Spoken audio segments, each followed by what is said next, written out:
Hello, friends, and welcome to your Daily Detroit. It is Tuesday, February 1st, 2022. I'm Jer Stays. And I'm Fletcher Sharp. It's good to talk to you, man. Yeah, it's actually kind of sunny outside. I'm kind of surprised, to be quite honest. I can go outside and take the garbage out in shorts, and it doesn't feel like I might die. Well, today we have a guest, Matt Friedman from Tanner Friedman. We're going to talk the media and Detroit City FC and that whole question. Do they get enough coverage? Should they even be looking for more coverage from mainstream outlets? Plus, Fletcher has updates on the latest signing and some USL Women's League news. Let's get started.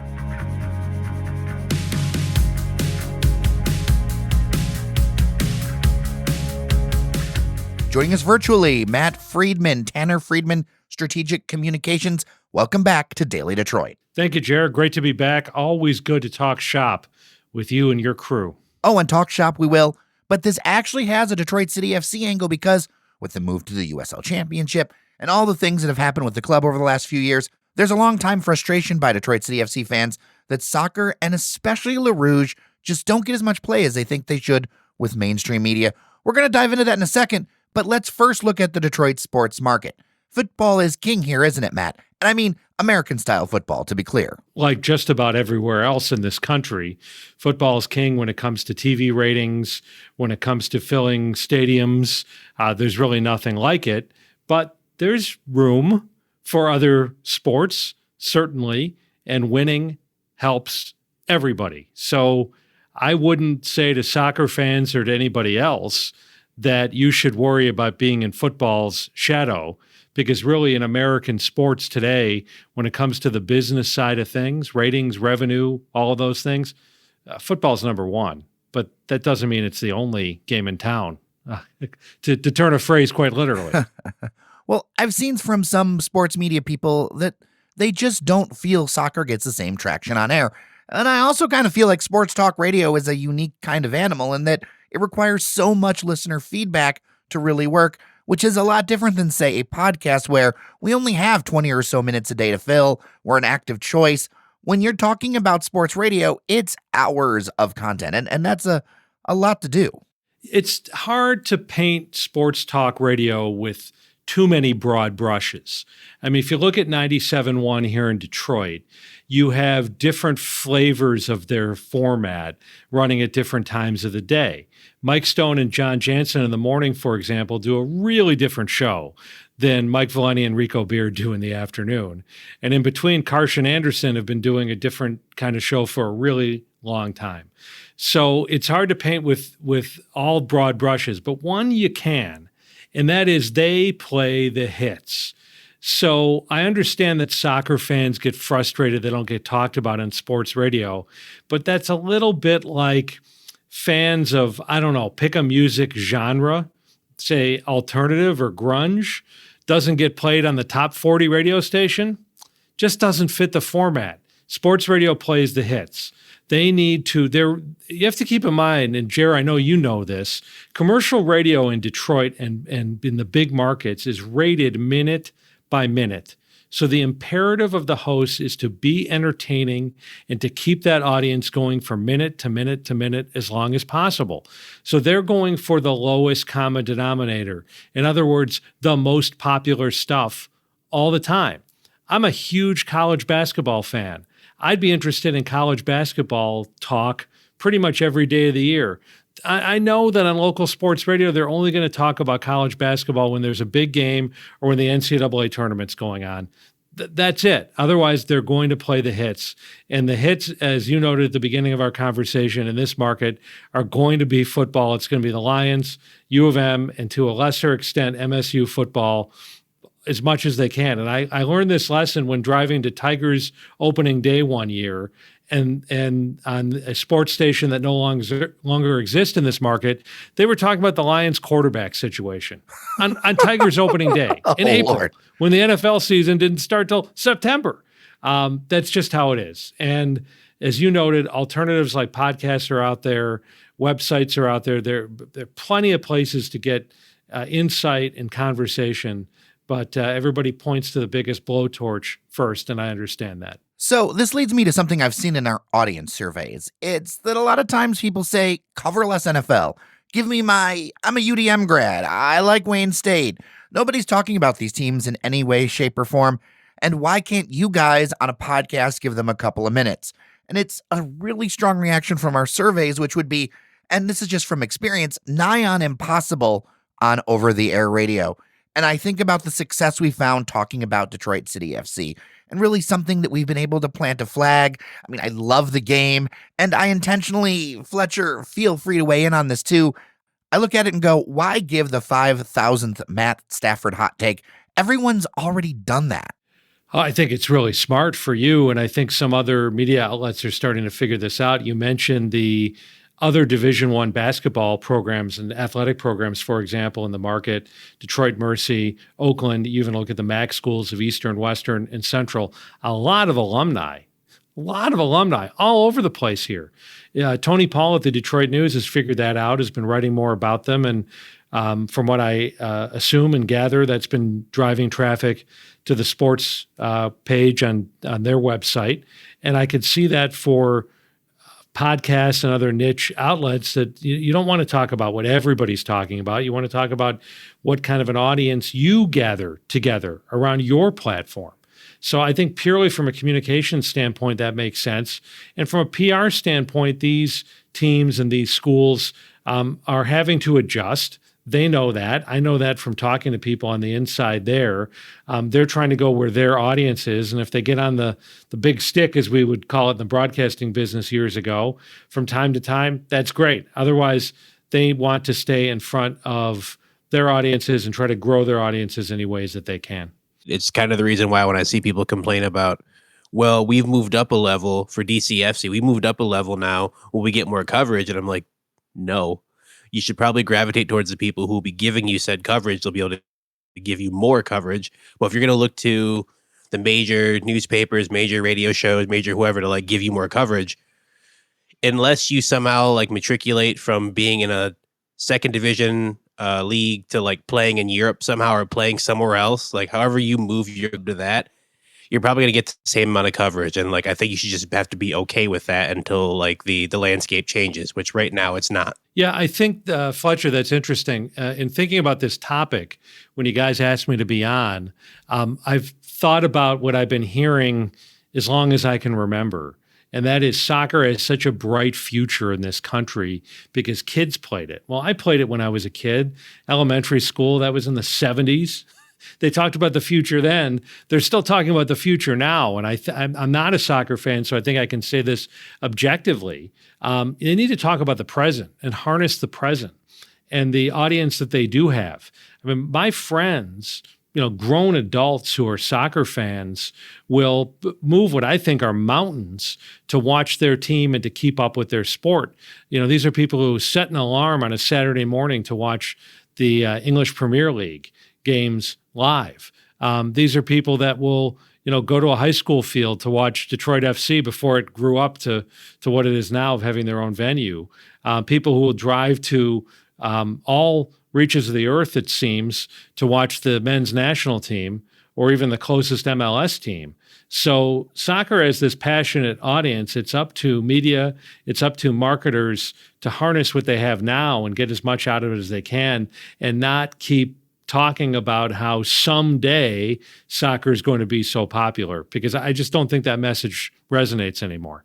And when I listen to sports talk radio on occasion, there isn't that much hockey, for instance. To be very honest, like even if you make a move to MLS, that does not guarantee, in my mind, coverage. There's a guy by the name of Tom Webster with Edison Research, and he had a great blog post about how media outlets are obsessed with covering and serving their pool of listeners and not always looking to add them.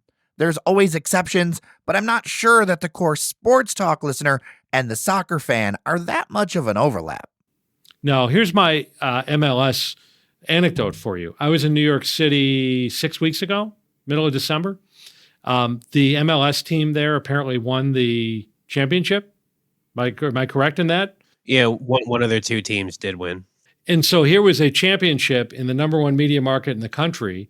The only reason I know this is I had the local news on before I went to bed on Saturday night to see what the weather was going to be, to try to make an assessment of whether my flight was going to make it out on time. So I wanted to make sure the weather was going to be good. And I'd say it was like the end of the first segment of the local newscast.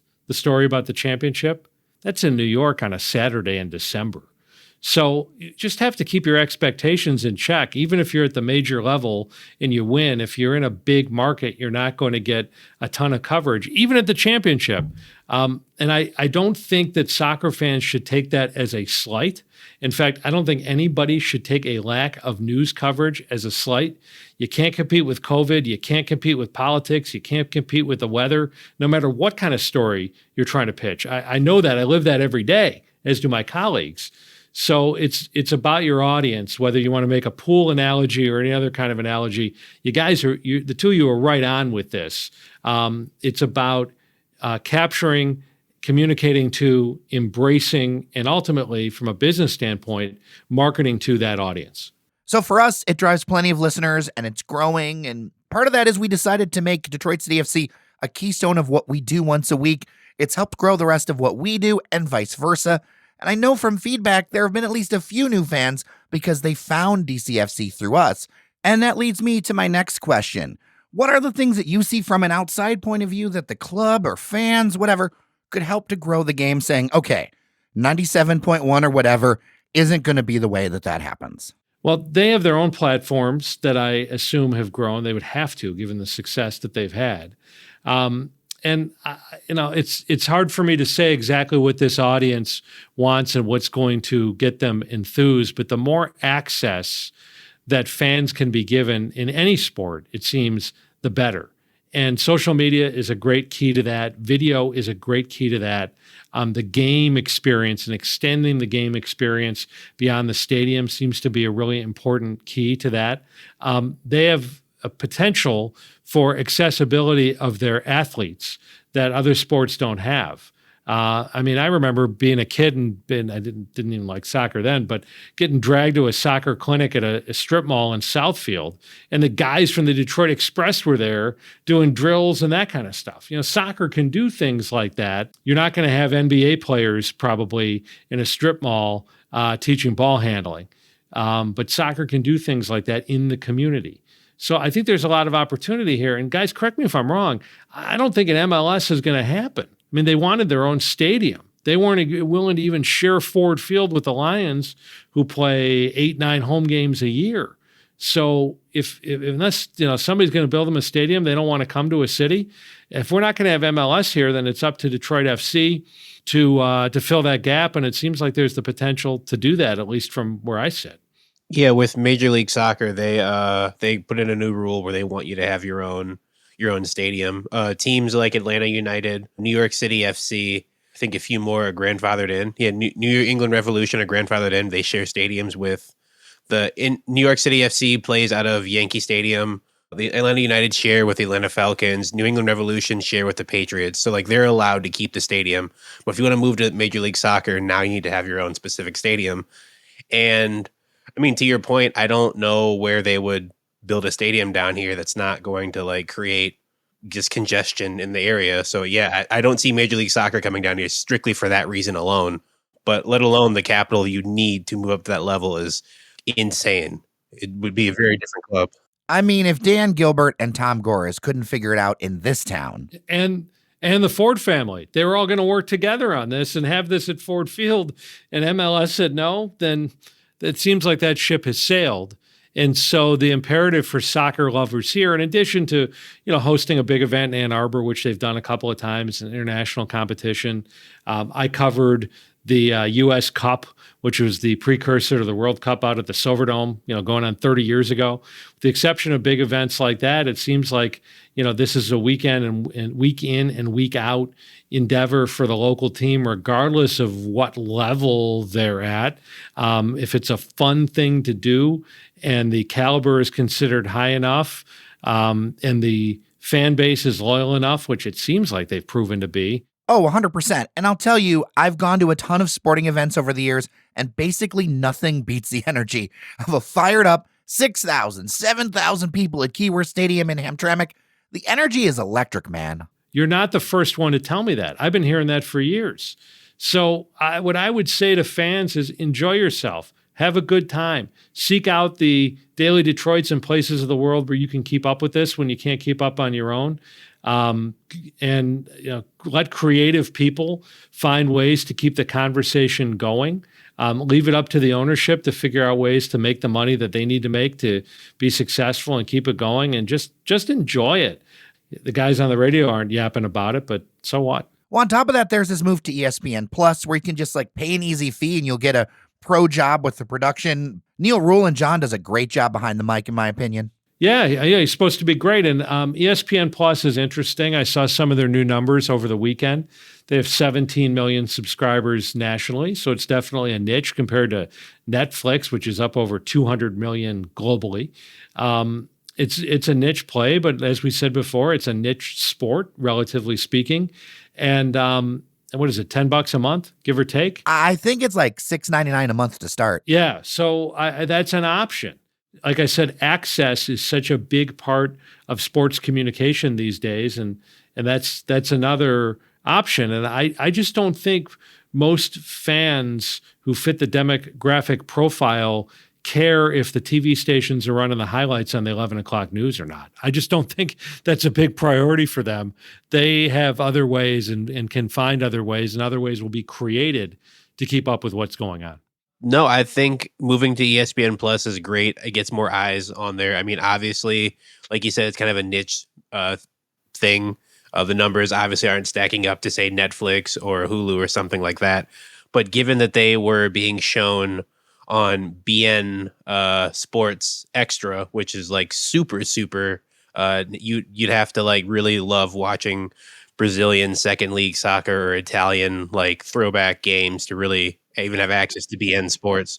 The DCFC will have 2 games actually on television, one on ESPN2, one on ESPN Deportes, which is not the main ESPN, but still it's on your actual television. 2 games this season. So yeah, more eyes will be on there watching. I just keep falling back to the point I make, and I keep trying to not make it into a metaphor, but it's hard for me not to do. If you're looking for coverage for things that are not on talk radio, you should go to the people that do it and not yell at the people who aren't doing it, because if you yell at the people who are not doing it, you're not getting the coverage you want. So to me, it just doesn't really make much sense to like go scream. It's like you said, it's going in a pizza parlor and be like, you guys don't sell chicken wings? Like, why not? Instead of just going to somewhere that would make chicken wings. Like that, to me, seems like it makes very easy sense, but I'm not the smartest of people, so I don't really know. What you're saying makes complete sense and is smart. Here's what I have to explain this to clients all the time about how and why media decisions get made. So let's look at the sports radio station here. They're owned by a company called Odyssey out of Philadelphia.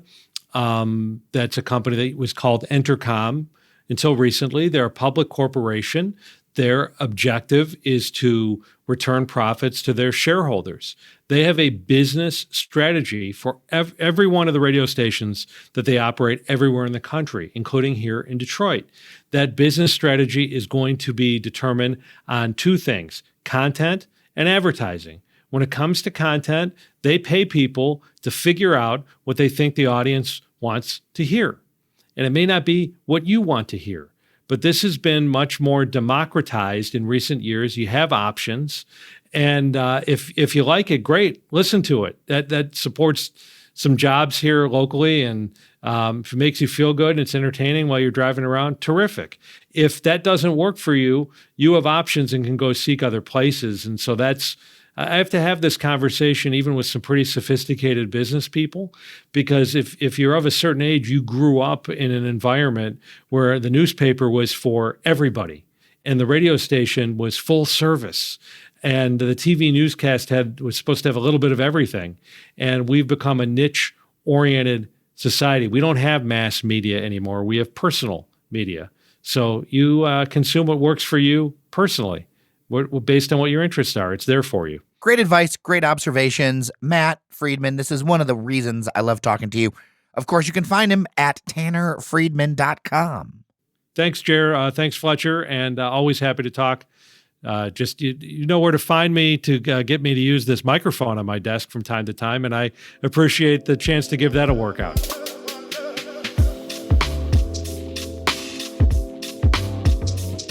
Fletcher, there's a signing. Declan Wynn, we now have 11 players. Declan Wynn, a left wingback who played for the Oklahoma City Energy last season on loan from Phoenix Rising out of Arizona. He is a New Zealand international, making 15 appearances, actually playing in a World Cup qualifier for the New Zealand, which lets you know that they trust him. Because typically those are the matches, unless you have a bunch of talented players, those are the matches you send your best and brightest for to make sure you can qualify for the World Cup, which is a very big event, obviously. Overall, he's a pretty decently rated player. I'd be a little bit worried that, he was on loan for a season, because typically on loan means you're one, young, and they don't have a spot for you, or two, they just don't have a spot for you, period. Like, there's nowhere for you to play. You're not beating out the players I have now, but you want to still play. So I'd be a little bit worried about that. But while he was on loan, he played well. Oklahoma City Energy were not a very good club, but one of the brightest spots they had was Declan Wynn. They actually wanted to try to sign him to stay with the club, and he decided to go back instead of staying there. So now he's in Detroit. So it's kind of a pretty similar image to the team they had in Nisa. Maybe a bit more flexible defensively, but still the same premise. 3 stout defenders, 2 wing defenders who can get up and support the attack, a midfield that's going to possess, try to disrupt and get the ball forward, and forwards who are going to try to pounce on any mistakes that are made to put the ball in the net. I think they should really look into signing some more attacking presence, just because you don't want your best goal scoring output to be from your midfield again. That's kind of not a good sign for your attack. But I think they should do okay. This roster right now, what they have, which it won't be the final roster, they're going to add some more pieces for sure. But if they have the roster they're going to have right now, I don't think they make the playoffs. If this is their starting 11, no more signings right here, I think they come close. I don't think they make the playoffs, though. 100%. They need to go get some more firepower, in my opinion. Definitely. That's the part that needs the most work is people who put the ball in the net. Okay, over on the women's side, the USLW League announced their divisions for the upcoming season, and Detroit City FC will see some former foes. Fletch, fill me in real quick. The USLW League is a women's version of the USL League. It is not professional like the USL League, but they're making strides to make sure that it is. The competition there is very high. It's one of the top points of women's soccer that is not professional. And DCFC will be making their appearance along with AFC Ann Arbor and Kalamazoo FC, former NPSL foes. Also there will be Flint City AFC, which is the women's club for Flint City Bucks. After a partnership over the summer.